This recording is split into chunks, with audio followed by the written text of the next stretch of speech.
Hello everyone. आज हम 10th class की वर्कशीट कर रहे हैं। हमारा टॉपिक है कार्बन एंड इट्स कंपाउंड। इसमें हमें लुईस डॉट स्ट्रक्चर ड्रॉ करके दिखाने हैं। तो लास्ट टू लास्ट वर्कशीट में मुझे कमेंट आया था कि लुईस डॉट स्ट्रक्चर्स ड्रॉ करना समझ नहीं आया। सो ट्राई करती हूँ, मैं आज ट्राई करूँगी कि आपको ये आसानी से समझा सकूँ। तो चलो स्टार्ट करते हैं। पहला जो स्ट्रक्चर है हमारा मीथेन का है। तो आपको एक बात याद रखनी है, जो हाइड्रोजन होगा, हाइड्रोजन हमेशा 2 इलेक्ट्रॉन रखेगा अपने साथ, मतलब एक बॉन्ड बनाएगा। 2 इलेक्ट्रॉन का एक बॉन्ड बनता है। और कार्बन अपने पास 8 इलेक्ट्रॉन्स रखना चाहेगा, अपने ऑक्टेट को कंप्लीट करना चाहेगा और 8 इलेक्ट्रॉन्स को रखना चाहेगा, मतलब 4 बॉन्ड्स बनाएगा। ये बात ध्यान रखकर आपको क्या करना है, स्ट्रक्चर्स ड्रॉ करने हैं। तो पहला स्ट्रक्चर जो हमें ड्रॉ करना है वो मीथेन का करना है। देखो ये रहा आपका कार्बन, और कार्बन के पास कितने इलेक्ट्रॉन होते हैं? 4 इलेक्ट्रॉन होते हैं, 1 2 3 4। और ये आपका हाइड्रोजन, और एक हाइड्रोजन पे 1 इलेक्ट्रॉन होता है। अब हाइड्रोजन एक से ज़्यादा बॉन्ड कभी नहीं बना सकता, तो हाइड्रोजन ने अपना 1 इलेक्ट्रॉन कार्बन के साथ शेयर करा और कार्बन ने 1 इलेक्ट्रॉन अपना दिया। ऐसे ही इस हाइड्रोजन ने अपना 1 इलेक्ट्रॉन कार्बन के साथ शेयर करा और इस कार्बन ने अपना 1 इलेक्ट्रॉन दिया। सिमिलरली हाइड्रोजन ने 1 इलेक्ट्रॉन दिया, कार्बन ने 1 इलेक्ट्रॉन दिया। तो ऐसे ही कार्बन के 8 ऑक्टेट कंप्लीट हो गई। ठीक है, तो कार्बन की ऑक्टेट कंप्लीट हुई और हाइड्रोजन की डुप्लेट कंप्लीट हुई और ये हमारा स्ट्रक्चर बन गया। अब मैं आपको बताती हूँ C3H8 का। C3H8 में कार्बन कितने हैं हमारे पास? कार्बन है हमारे पास 3 और एक कार्बन के पास कितना इलेक्ट्रॉन है? 4। एक कार्बन के पास 4 इलेक्ट्रॉन है।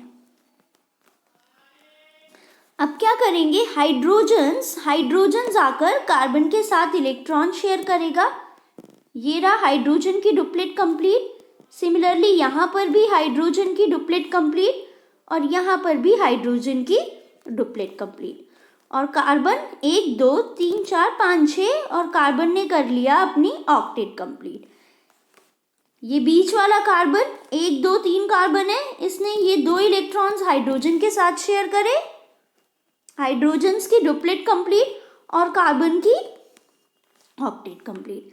सिमिलरली ये हाइड्रोजन के साथ इलेक्ट्रॉन शेयर करेगा और हाइड्रोजन की डुप्लेट कंप्लीट और कार्बन की ऑक्टेट कंप्लीट। तो देखो ये रहा स्ट्रक्चर, इस तरह से हमारा स्ट्रक्चर बन जाएगा। अब इथीन की बात करते हैं। इथीन जो होता है जिसमें ENE होगा, इसमें कार्बन और कार्बन के बीच में डबल बॉन्ड होगा। तो मतलब एक कार्बन दूसरे कार्बन के साथ कितने इलेक्ट्रॉन शेयर करेगा? 4 इलेक्ट्रॉन शेयर करेगा। तो एक कार्बन के पास होते हैं हमारे पास टोटल 4 इलेक्ट्रॉन और इस कार्बन के पास भी 4 इलेक्ट्रॉन है। 2 इलेक्ट्रॉन इस वाले कार्बन से आए और 2 इलेक्ट्रॉन इस वाले कार्बन से आए, तो यहाँ 4 इलेक्ट्रॉन की शेयरिंग हुई और डबल बॉन्ड बन गया। बाकी के इलेक्ट्रॉन्स ये हाइड्रोजन के साथ शेयर कर लेगा। नेक्स्ट हमारा प्रोपीन C3H6। C3H6 में ये हमारे 3 कार्बन है। ये देखो मैंने 3 कार्बन बना रखे हैं इधर। और क्या करेंगे, कार्बन कार्बन के बीच में डबल बॉन्ड बनाना है क्योंकि ENE है, तो यहाँ 4 इलेक्ट्रॉन्स की शेयरिंग करवा दी। ठीक है, और कार्बन और इस कार्बन के बीच में एक सिंगल बॉन्ड तो होगा ही, तो कार्बन डबल बॉन्ड कार्बन और ये सिंगल बॉन्ड बना दिया। अब देखो, अब आपको क्या पता होना चाहिए, जो हमारे हाइड्रोजन्स हैं वो कार्बन के साथ क्या बनाएंगे? सिंगल बॉन्ड बनाएंगे। तो ये एक कार्बन 4 बॉन्ड बनाता है, इसके 2 बॉन्ड ऑलरेडी बन चुके हैं, तो तीसरा बॉन्ड ये रहा, चौथा बॉन्ड ये रहा। ऐसे ही ये कार्बन भी क्या बनाएगा? 4 बॉन्ड बनाएगा, 3 बॉन्ड ऑलरेडी दिख रहे हैं, 4th बॉन्ड ये रहा। इस लास्ट वाले कार्बन ने कितने बॉन्ड बना रखे हैं? 1, तो इस पे 3 हाइड्रोजन अटैच कर दोगे और 3 बॉन्ड बन गए। नेक्स्ट है हमारा इथाइन। इथाइन में कार्बन ट्रिपल बॉन्ड कार्बन होता है, YNE मतलब कार्बन ट्रिपल बॉन्ड कार्बन होगा। ये हमने 3 इलेक्ट्रॉन शेयर करवा दिए दोनों कार्बन से, 3 बॉन्ड बन गए तो एक एक बॉन्ड के लिए आप हाइड्रोजन बना दोगे। कार्बन डाइऑक्साइड, कार्बन डाइऑक्साइड में देखो कार्बन है और ऑक्सीजन, और यहाँ पर ऑक्सीजन। अब ऑक्सीजन के जो वैलेंस इलेक्ट्रॉन होते हैं वो होते हैं 6। कितने इलेक्ट्रॉन होते हैं? 6 वैलेंस इलेक्ट्रॉन होते हैं, ठीक है। और कार्बन के होते हैं 4।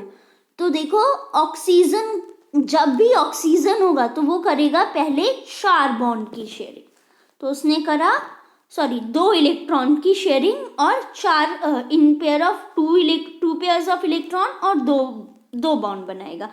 तो ये रहे 2 इलेक्ट्रॉन्स और ये रहे 2 इलेक्ट्रॉन्स, बन गया डबल बॉन्ड कार्बन और ऑक्सीजन के बीच में। सिमिलरली इधर भी बन गया डबल बॉन्ड। नेक्स्ट है हमारा साइक्लोपेंटेन। साइक्लोपेंटेन साइक्लिक कंपाउंड है, पेंटेन मतलब 5 कार्बन है,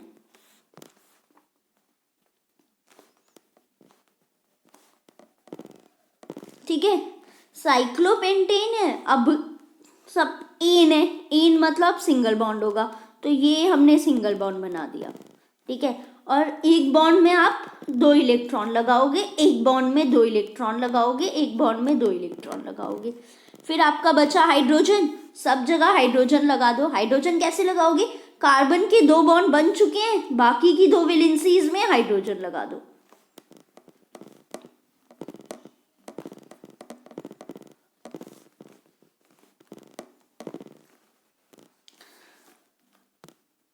अब नेक्स्ट है हमारा बेंजीन का। Benzene C6H6। अगर ऐसे समझाना चाहूँ मैं तो क्या करना है, C6H6 साइक्लिक होता है, राइट। ये रहा आपका बेंजीन, हेक्सेन बनाया और इसमें ऑल्टरनेटिवली डबल बॉन्ड लगा दो, ये आपका बेंजीन होता है। लुईस स्ट्रक्चर से समझिए, C6H6 हमारे पास 6 कार्बन है, 6 कार्बन, ठीक है। हर कार्बन के बीच में सबसे पहले हम क्या करेंगे, सिंगल बॉन्ड बनाते हैं। ये इसका इलेक्ट्रॉन, ये इसका इलेक्ट्रॉन,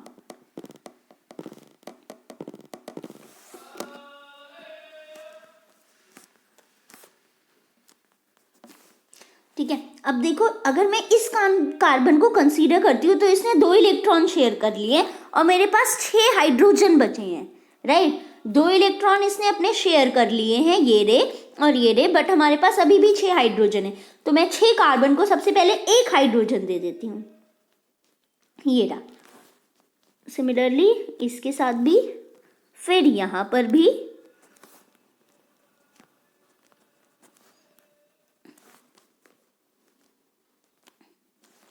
ठीक है।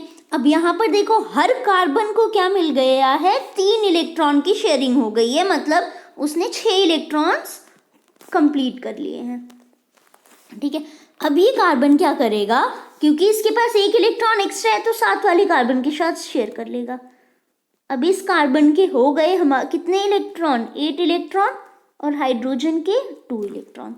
ये सेकेंड वाला कार्बन देखो, 1 2 3 4 5 6 7 8, इसके भी हो गए 8 इलेक्ट्रॉन्स।